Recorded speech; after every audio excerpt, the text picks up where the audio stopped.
No one from the outside looking in would have known how deep my addiction was. Right? I was super skinny. I had to wear shirts because there was marks on my arms and everything. And all that trauma was just swept under, and it was living in my body. Start behaving in ways and doing things that you would never think you would do, but at the time, you don't know that you're doing it. So what's an example? What would be an example? Clean and my head cleared a little. I was like, oh my God, my parents are scared for my life. Okay. Hi, everyone. Welcome back to Science Meets Soul, where we unpack the scientific and the mystical woo-woo of being human. And today I'm so excited because we have got the amazing Jourdi on the show. She's going to tell us all about herself. But firstly, make sure you like, follow, subscribe, all the things, because we're tiny, but we're big in heart. And I don't know, one day we'll be at 1 million followers and you would have started that. What a spill. It all starts with you. It all starts with you. Like it now. Hey, it's got to be done. If you get value, then hit like. If you don't, just scroll past now. Do what you got to do, boo. Pressure's on. I better provide the value today. Bring the value. Jourdi, go. you are like a jack of so many trades and skills. Who the hell are you? All right. Wow. I start with that like this all the time. Who is Jourdi Blue? I kind of am a phoenix. Okay. I describe myself as a phoenix often. Phoenix rise from the ashes, right? Mm-hmm. I've definitely been in some ashes in my life. So yeah, everything I do now is a result of my healing journey, really. Yeah. And my whole life has really prepped me for where I am now, if that makes sense. Yeah. Yeah. And I mean, you've been in the depths. Anita gave me a little bit of an insight. And do you want to start there? I mean, how you became you and what ashes you crawled out of. Yeah, totally. Well, I was thinking, like, I've recorded quite a few podcasts now, and I've gone into really in depth in those for my story. So if anyone wants to really hear the juicy details, maybe they can hop over to my website and listen to some of those. Absolutely. Because like it's, hours worth of story time, but I'll definitely sum it up now for your audience. Yeah, addiction, crazy relationships, a really traumatic head injury when I was 15 kind of kicked off my really interesting journey of destruction. So the frontal lobe of my brain was the most affected in that accident. That's your decision making, your rational thinking. And I was at the time living in Florida. I was a teenager in Florida. If anyone listening knows anything about Florida or America in general, they started us partying there pretty early. And I wasn't immune to that.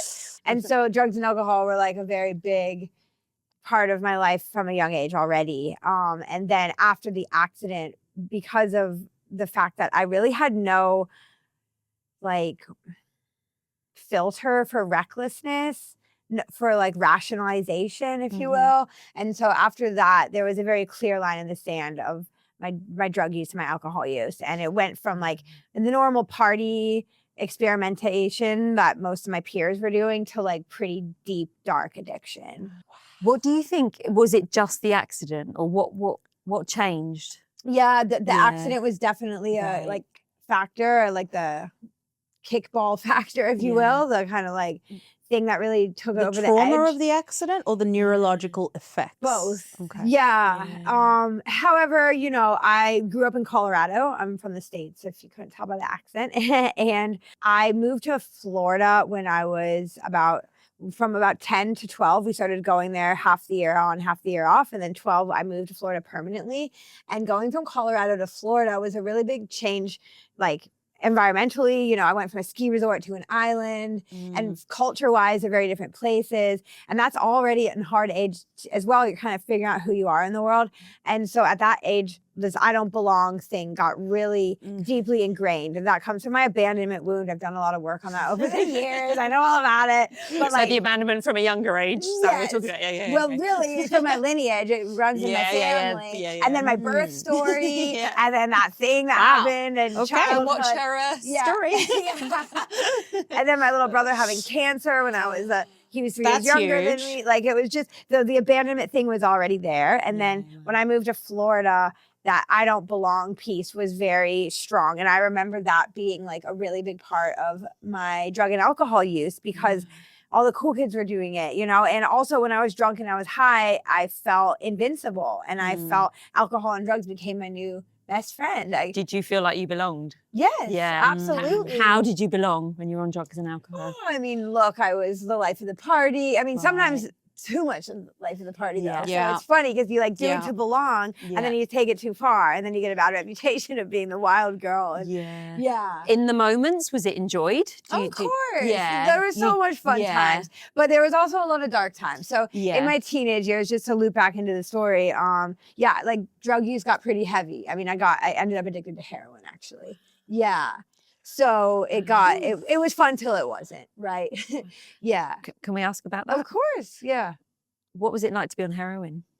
I mean, it's a pretty freaking good feeling. That's why everyone gets addicted to it. Is it? It's pretty fucking phenomenal. Better than anything the first few else. times you do it, and then after that, it's just all downhill, you know. But you know, it didn't start off like that. Like I started. It was during the opioid epidemic, I was in Florida at the time in America in general, but Florida was kind of the epicenter of that because there was really loose laws in the doctor and the medical system. So it was very easy access to get Oxycontin and all these like pretty strong opiates.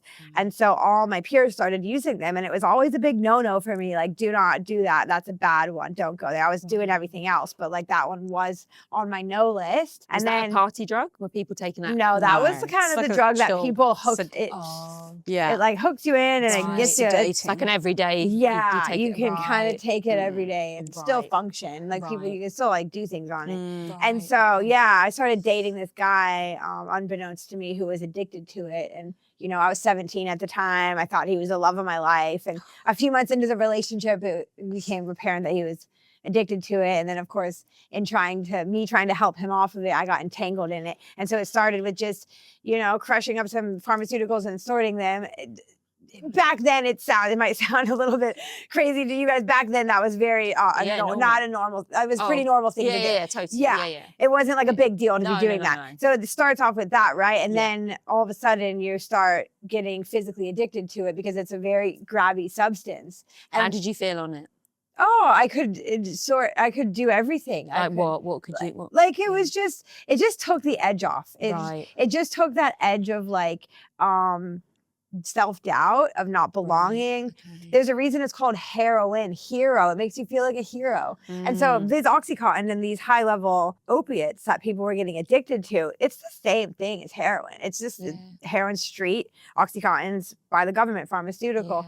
And so once you get physically addicted to this, it starts to change the way you think. So I was going to ask, does it stop you thinking or does it ease the negative thoughts? Are you still thinking? You're thinking, of course, but you look, during all this, I was very high functioning. I was getting straight A's in school. I graduated high school and college with straight A's and honors. I wasn't like...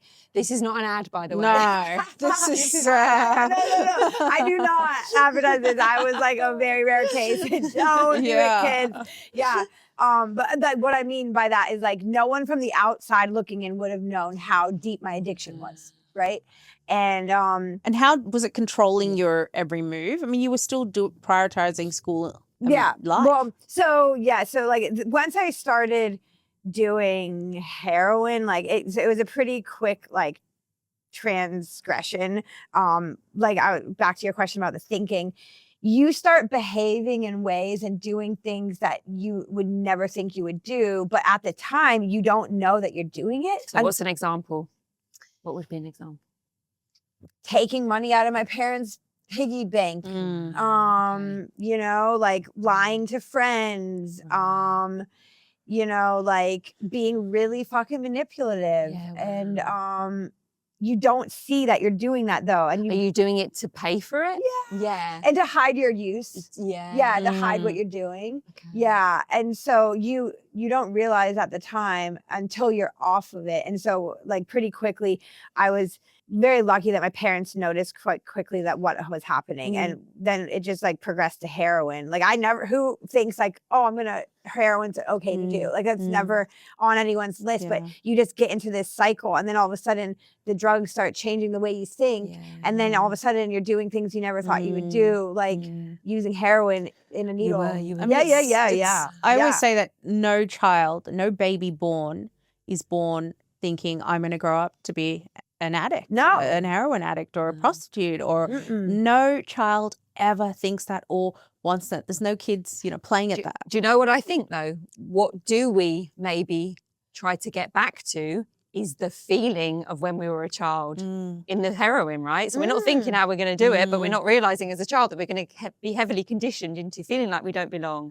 having all of this negative self-talk. So what do we then do is try to get back to the baby state, the childlike state. Yeah. So it's kind of, that's what we're trying to do, right? Yeah. And was it that you felt like you were always trying to fill that void? Well, see, this is where the accident kind of weaves back in, because I had post-traumatic stress after that accident for sure. Like I remember always like getting really scared of, I just like would imagine the worst case scenario. I would be like this, oh no, careful of that and careful of that, So anyway, it was just a very weird reality to live in. I reverted back to like childhood years as far as emotional maturity. I would have temper tantrums, and that was really hard to deal with my family and with like my friends, my close friends who saw that side of me. Like I was a disaster back then. And so the drugs would make me forget about all that temporarily. And when I would get high and I would ride my skateboard around the island, I remember, and I would just be like,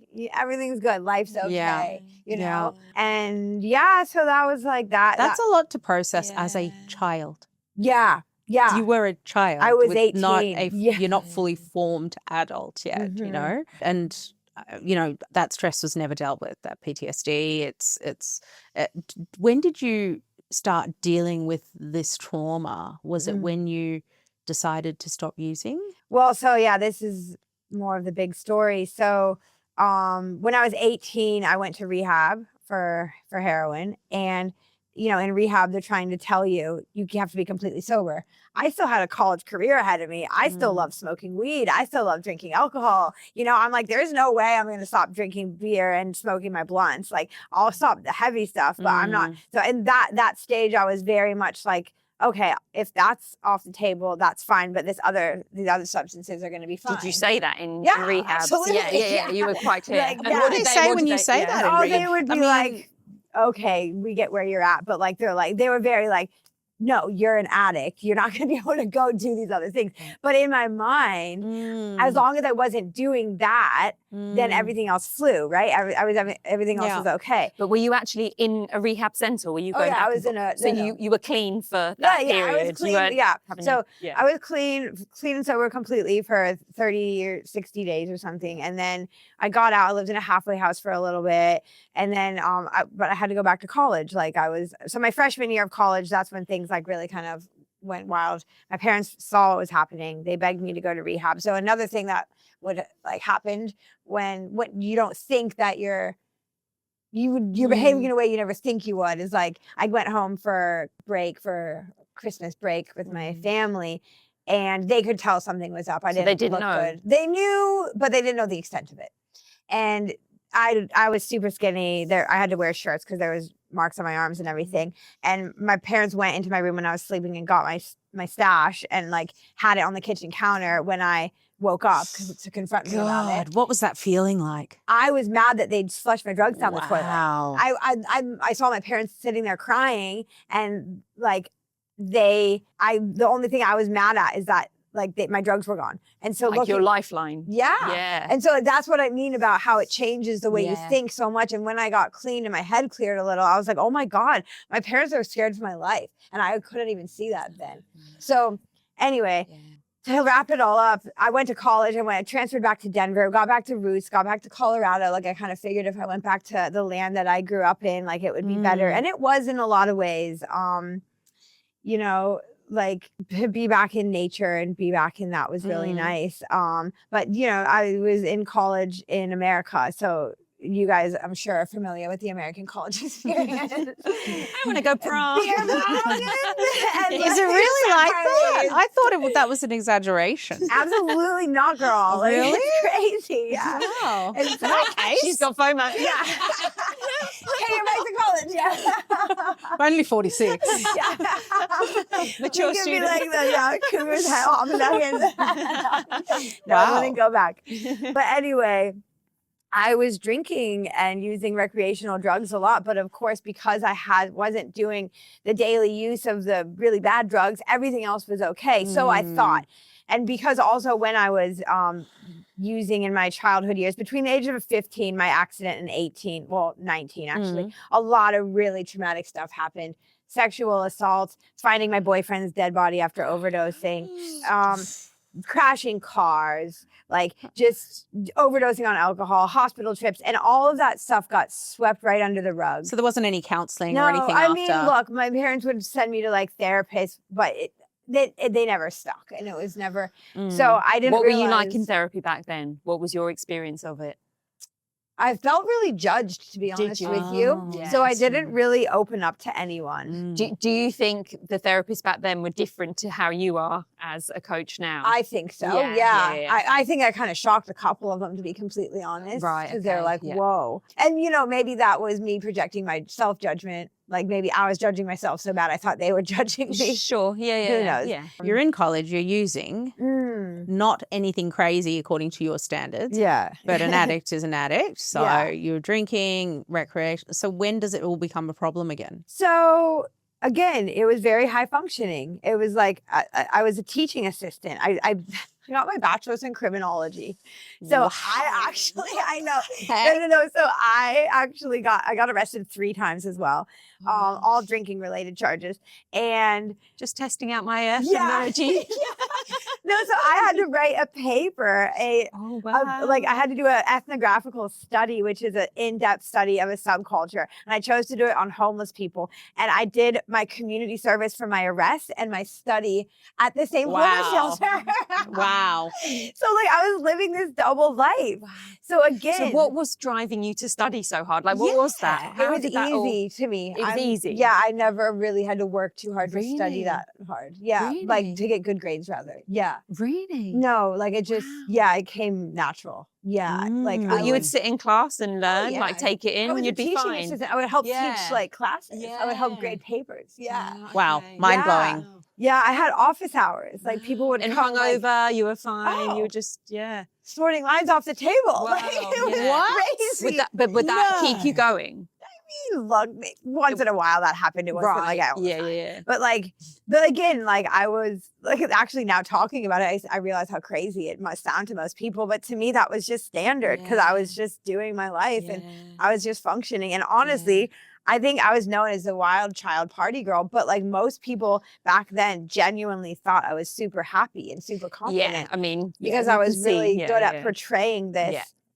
bubbly personality. But what I didn't know that all my trauma at the time was swept under the rug from all Yeah. the dark years and continue into college years. There was some big stuff that happened.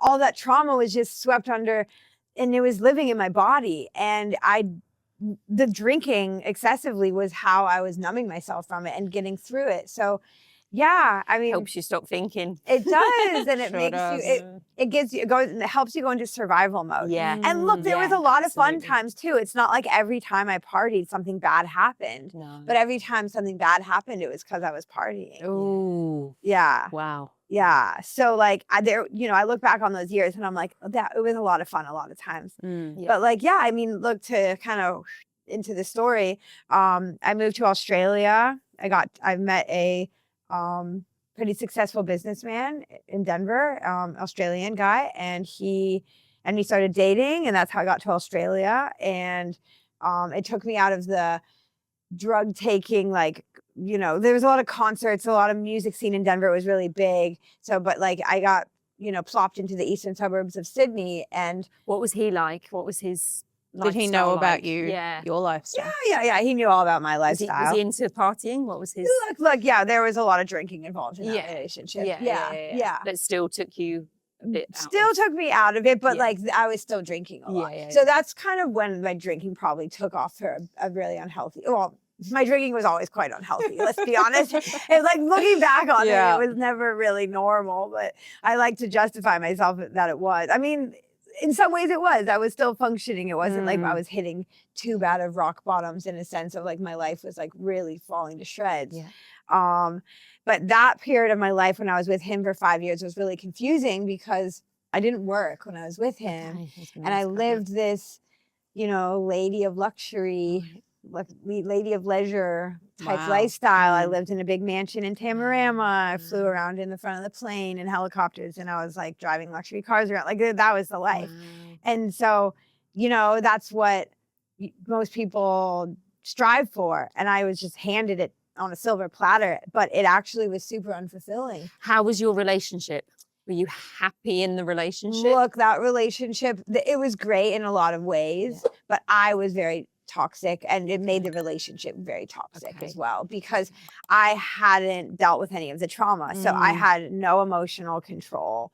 And then I wasn't working. So then I had all this spare time on my hands. And then that's when things started coming up. And that's when I started drinking very daily because I was like, I don't know what to do about all this that's coming up. Did he mirror any of your trauma? Like, they say we attract people who also have similar trauma. Did you find that he had some unresolved trauma that was coming up too and you guys were mirroring each other?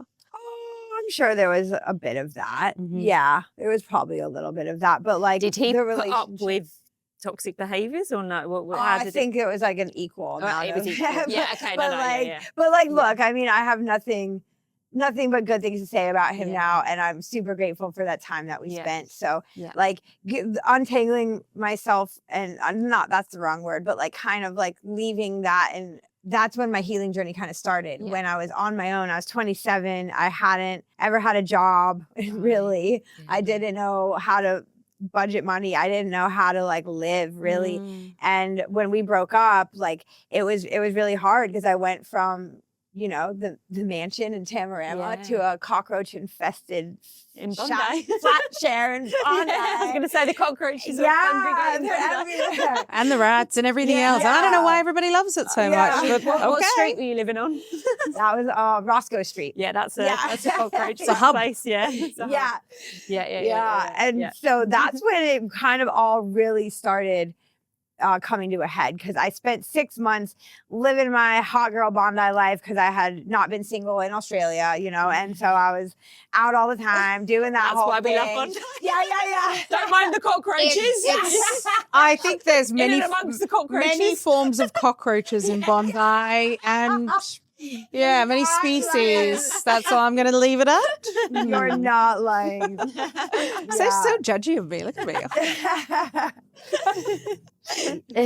So I spent my 6 months like doing the run around Bondi, and then I had my moment where I realized I had a problem with alcohol. What was your moment? Tell us. This is so I was managing Anytime Fitness at the time. Okay. And I had a bender of a weekend, probably like didn't sleep very much. And, I was in work on Monday and I was feeling shit. I was like, oh, this isn't nice.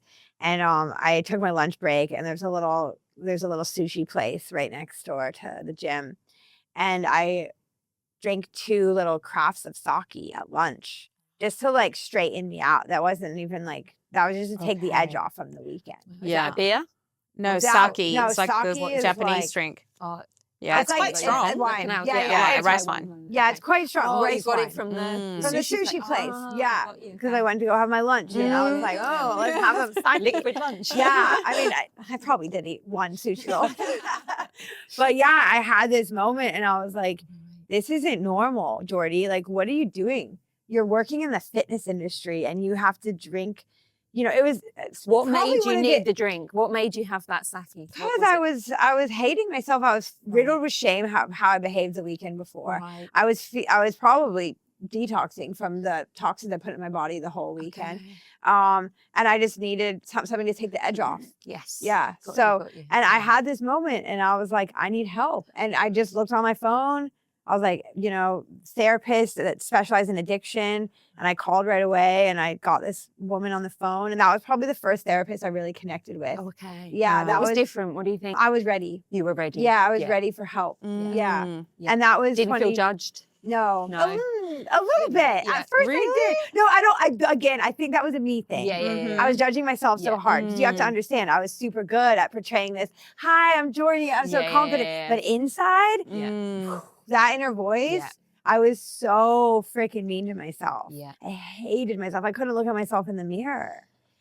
And I know what that's like. yeah, do you? Yeah, I think it's the shame. It's the shame of the life you've lived. I mean, I don't talk about my story too much. I'm not ready to share it, but I definitely understand. Yeah, and so that's where it really all kicked off. That's when I was like, all right, I was made for something bigger than this.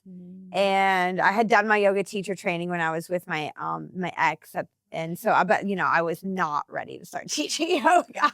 I would go to Body Mind Life in Bondi to sweat my hangovers out. Like the thought of actually being at the front of the class seemed so foreign to me. Like, so I remember looking at the teachers every time I would go in there and I'm like, I could never be her. She's probably drinking at the weekend, or not even. She's probably drinking at lunchtime as well. I can vouch she is because I am her. Yeah, I know. And it's so funny how we put people on pedestals and then think they don't have problems. And I'm like, Yeah, look, I'm not proud of it, but the amount of classes I taught hungover. oh, babe. Yeah. Yeah. Crazy times. Yeah. So that was like the real start of it. That's when. So how was therapy? How much did that help you? It that helped initial a lot. therapist? She was the first one that was like, babe, you are an alcoholic. And I couldn't hear that. I feel judged. Yeah, I do feel judged. No, I said, no.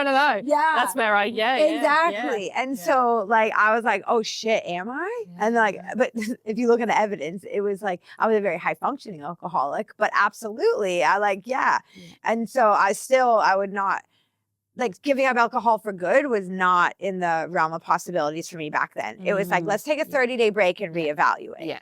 You know, what did you learn about yourself from that first therapist in those sessions? I learned that I actually was quite fucked up. Right. Yeah. Did you go into all the trauma, the abandonment? And my story. And like, she was like listening to me talk the first few sessions and she's like, wait, sexual assaults, finding people dead, like crashing cars, overdosing on alcohol. Have you ever talked about this with anyone? And I was like, not really. And she's like, babe, you have some deep. And for you were like, it wasn't like. I had such a muscle to compartmentalize that and put it over there and present to the world, hi, I'm fine. Yeah. And it worked. It was my survival strategy. But honestly, I remember thinking up until that point, like I honestly remember thinking that my ex-boyfriend, he had all the problems. At the time, I thought that. And now I've unpacked it and I'm like, oh, I mean, don't get me wrong. He wasn't perfect, but like Is that my mirror? Yeah. Like you. Yeah. We really minimize our trauma until it's brought to the front. Yeah. Everyone's doing it. Everyone's minimizing it. It's not that bad. It's not that serious. Not a big deal. Yeah. Totally. Yes. And that's when I started being like, actually, no, that wasn't okay. And that's not good. But like, the guilt and the shame was a lot to deal with. It was riddled in my body. And so, I went on this 4-year journey of drinking, not drinking, not drinking. And I was like on and off the wagon because, I grew up in a family where drinking is very normal. And it's like my dad owned liquor stores growing up. Wow. Like we had like a quasi wine cellar in my house. Crazy. Like nice wine was part of my culture, it seemed, growing up. I always thought I'll get to the stage where I can enjoy that glass of wine with dinner and leave it at that, And sometimes I could and it was fine. But other times it didn't end in just that. So the thought of actually giving up alcohol for good was like, when it's part of your and I was a party girl. I was a girl that got the dance floor going, So I'm like, who am I without this? Yeah. So the thought of untangling that completely and getting rid of it was really hard. But then, I had a couple moments where I was like, all right, enough's enough. What were those moments?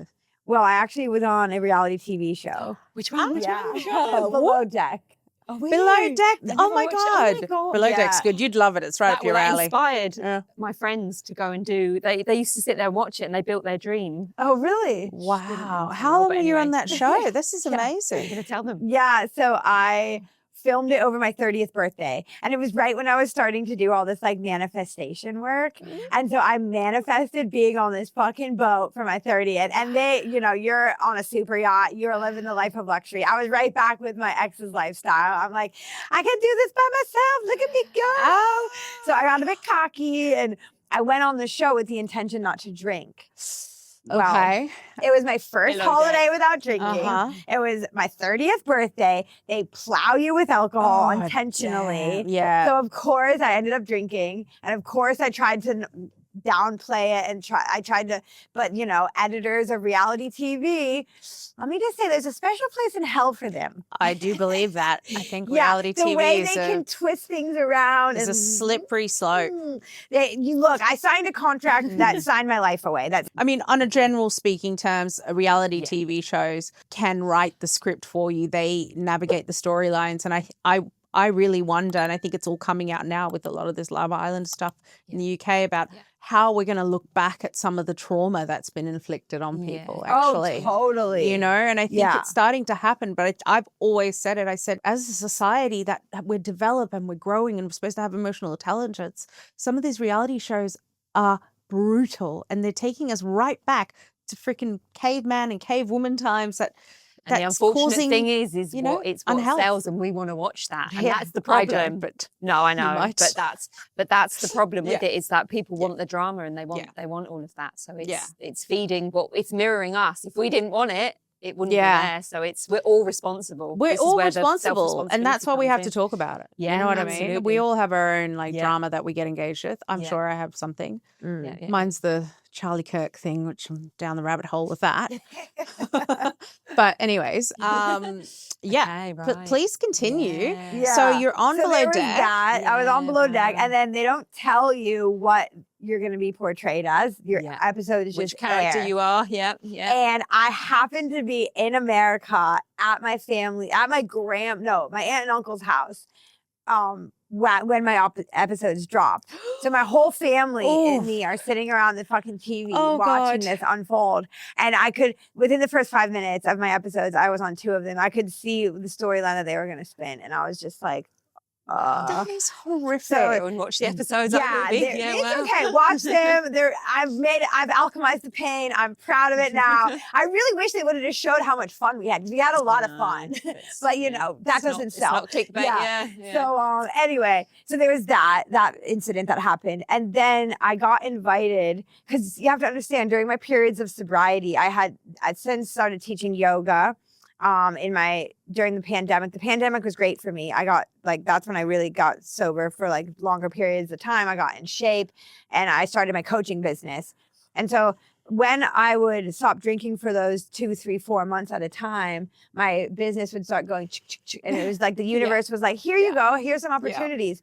So in that period of here's some opportunities, I got invited to speak at a women's empowerment festival down in Melbourne. And it was my first big speaking gig. Oh, wow. And my mom came over from America for it and everything. And I have to say, I did pretty freaking good. I killed it. I did 2 workshops. And in those workshops, I didn't say I was sober, but I definitely portrayed that I had it under control. Oh. And we had to That fly. old chestnut. That old chestnut. As we do. Yeah. And so there was this inauthenticity in me. And it was like this little party girl part of me was like, oh yeah, you think I'm in control? So we flew back, me and my mom flew back from the festival to Sydney that night after my second workshop. On the plane, I ended up, I don't even remember how many wines I drank, probably 5 or 6 bottle things. What made you drink? What was it? I think it was the fact that I knew I wasn't being fully authentic. Right. And I knew that there was still this part of me that wasn't under control. And I was kind of portraying that I had it. Look, I didn't say I had it all together, but I was presenting myself as, someone that people want to look up to. And so I knew that there was a part of me that wasn't being honest with that. And through the parts work I now do with my clients, internal family systems is a modality that has saved my life. And it's what I now use with my clients. Through that work, I now know that I have this wild party girl part of me. And if for so long I was shaming her and hating on her and pushing her down further and pretending she wasn't a part of me. And I think that just made her come up even more, right? She's like, let me take the driver's bus, baby. I'll show you. And so, I ended up going on a freaking bender that night. I ended up at Sash. Did you? What? Sash? Yeah. Sash was a party on Sundays in Sydney. Oh, sorry. Was home. Home. I was thinking Sunday at home. And I think I woke up with some stranger in my bed that morning. And I'm like, Jourdi, not even 24 hours ago, you were on stage at a fucking women's empowerment conference. Were you on stage at Sash though? That's what I want to know. The stage was calling. It's not your fault. It was calling in one form or the other. I guess so. And so, that was kind of my moment. And I remember going to teach yoga that week. And I was so hungover. And I think I continued to drink for a couple of days just to take the edge off of the shame of that. And I was pulling up to the yoga studio, crying my eyes out. And I'm like, I'm so inauthentic. This has to stop. And I remember looking at myself in the mirror and I couldn't even look at my own eyes because it was that bad. Like, when you can't even look at your own eyes in the mirror. So I shut my eyes and I'm like doing my breath work because I had to go freaking teach a yoga class. And I'm like breathing into it. And I had this voice just drop into my head. And it was like, put the drink down for good and watch all your wildest dreams come true. Oh my God, I just got it was like a God moment. Yeah, it was. And so I was like, and I actually for the first time was shit scared of drinking again. Like I was like, I will do anything to stop drinking. So I walked into an AA meeting the next morning. Did you? Yeah, I did. And I threw everything at it. I hired a hypnotherapist. I hired a coach. I stopped doing anything else in my business except I focused on my own healing for 3 months. I just threw everything at it and I haven't had a drink since. Wow. How many years has it been?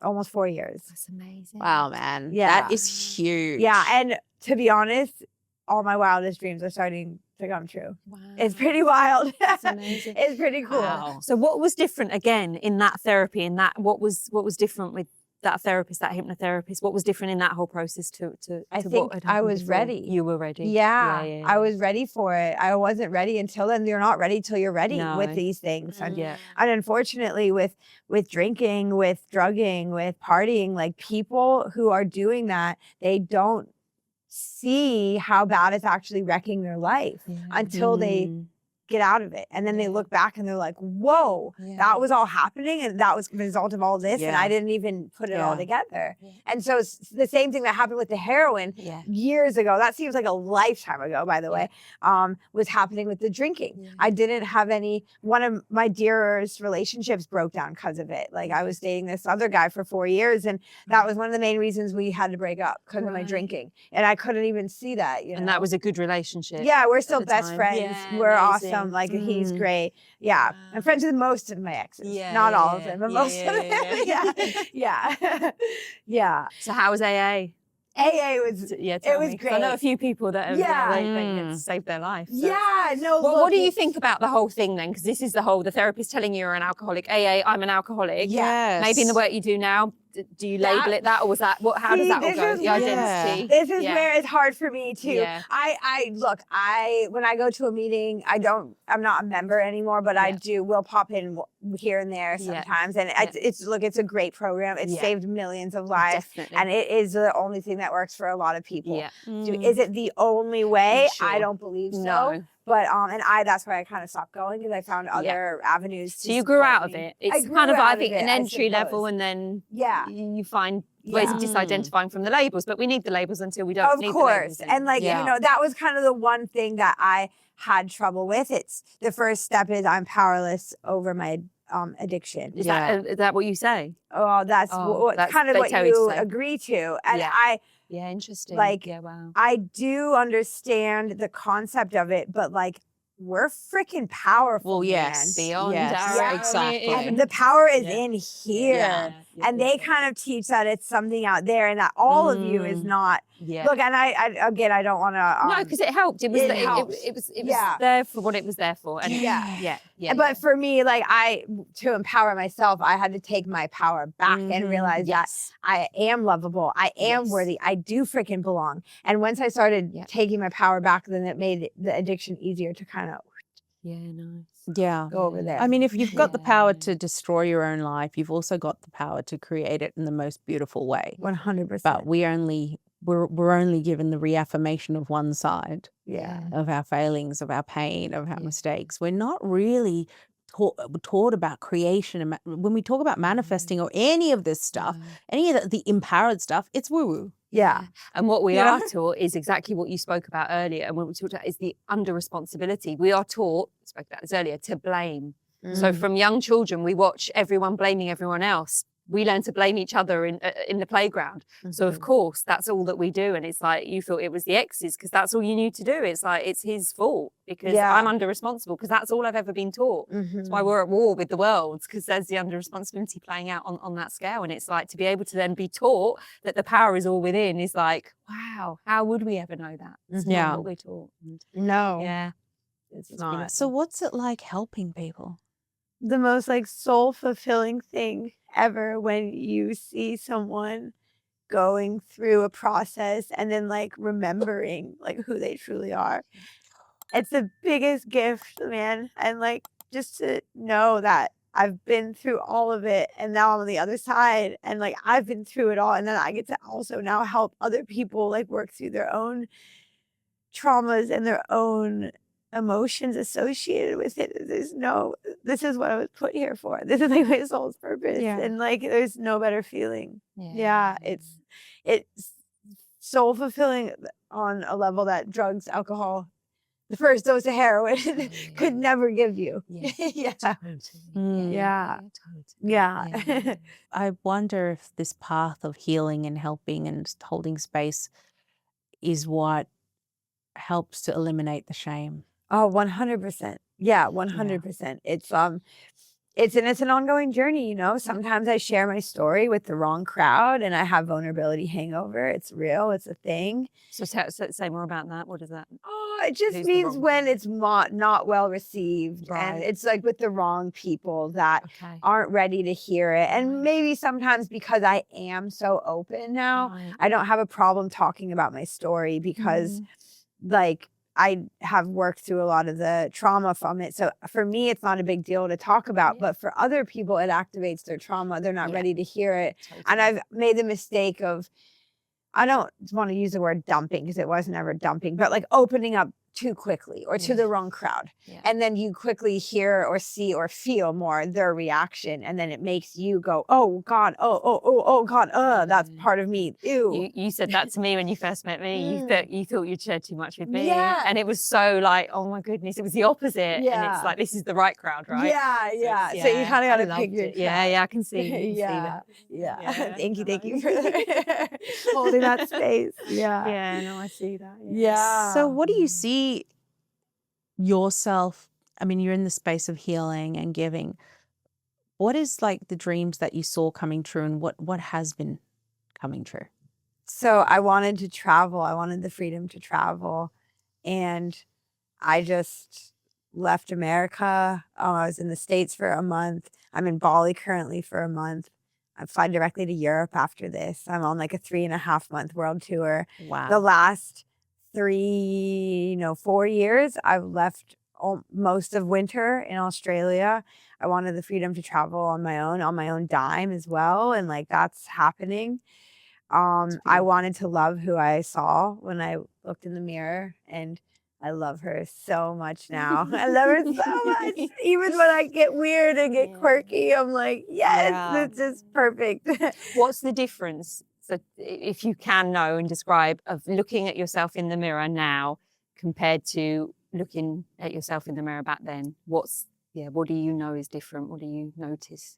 Because I know I have this deep sense that I've got me now. Okay. I do can you take say care of me. Yeah. Oh, I have Kinda meetings with know. myself all the time. Yeah. No, I get it. If I'm in like one of those funky little moods, even sometimes if especially if I'm about to do a public speaking event or teach at a festival, or even if I'm out with friends and I feel that I don't belong, things start coming up, I'll go to the bathroom and look at myself in the mirror. And if I don't have a mirror, I'll put my phone right here and be like, hey girl, let's fucking talk. I got you. I love like that. we don't Versus need what did you used to say? Oh, I hate you. I can't even look at you. It was like how important the self-talk is. Oh, hell hath no fury like my inner critic. Let me tell you. Yeah, right. She's a bitch. Yeah, she's such a bitch. All of ours is. All of ours are. Yeah.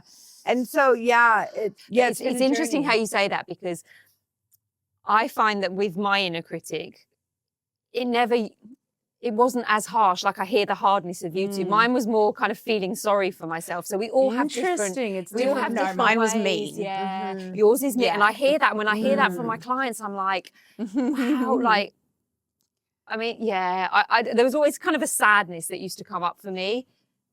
Probably wasn't the best, but when I hear how mean some people can be to themselves, it's like, fuck, it's huge. And it's hard because the meanness is berating and it's shameful, and that's why when people don't use loving language with me, and they think I'm oversensitive, they don't know, but they're actually embodying my inner critic, and it's hard. It's the shadow. So I'm not sensitive. I'm actually just hearing my inner critic in your voice, and that's difficult. Yeah, I can relate to that. Yeah. And so I have three lessons that I've learned. Do you want to hear them? Absolutely. Yeah. Okay. So you are not your past. Like your story is literally just that. It's just a story. And when we do this work of, part of my other dreams coming true is helping people and running my own business, which is what I currently do. And it's making money, it's working, and I get to get paid to help people heal their trauma and heal from their past stories. And when you do that work, the breath work, the coaching, the internal family systems, the alchemy, your story can become just that. I can sit here and talk about my heroin addiction as if it's not even me. Like I don't, I'm like, that was me. Like that doesn't even feel like me. So you are not your past. And what happened to you is never, ever, ever your fault. But your healing is your responsibility. Right? So like no one's gonna do your healing for you. And I see this all the time, especially with loved ones. They're like, I'm fine. I'm good. And I'm like, are you sure? And like so many people are just like, they don't want to open those boxes. But I'm like, when you open the boxes, man, that's where the liberation comes. Absolutely. And you know that. Newfound freedom is like, whoa. It's just amazing. But as you say, you've got to be ready. You got to be ready. You got to be willing and ready. Yeah. It took me about 6 years to go to therapy. But anyway, go on. Carry on with your two. Did it? Oh, yeah. Even more maybe of talking about my eating disorder until I actually did it was a good, probably more 7 years, something like that. So when was I ready? When my sister went, I was like, oh, I better go. She's going. And that was my ready, right? It's time. I don't want to be like this forever. I don't want food to determine my whole being. And I can relate. Alcohol. But I can relate, babe, when you have an addiction, I have battled food stuff too. Like it was like overeating was my thing. Mine as well, but not throwing up. So I just got away. Did you throw up? No, never went down that. I did both. Yeah. I like to have it all.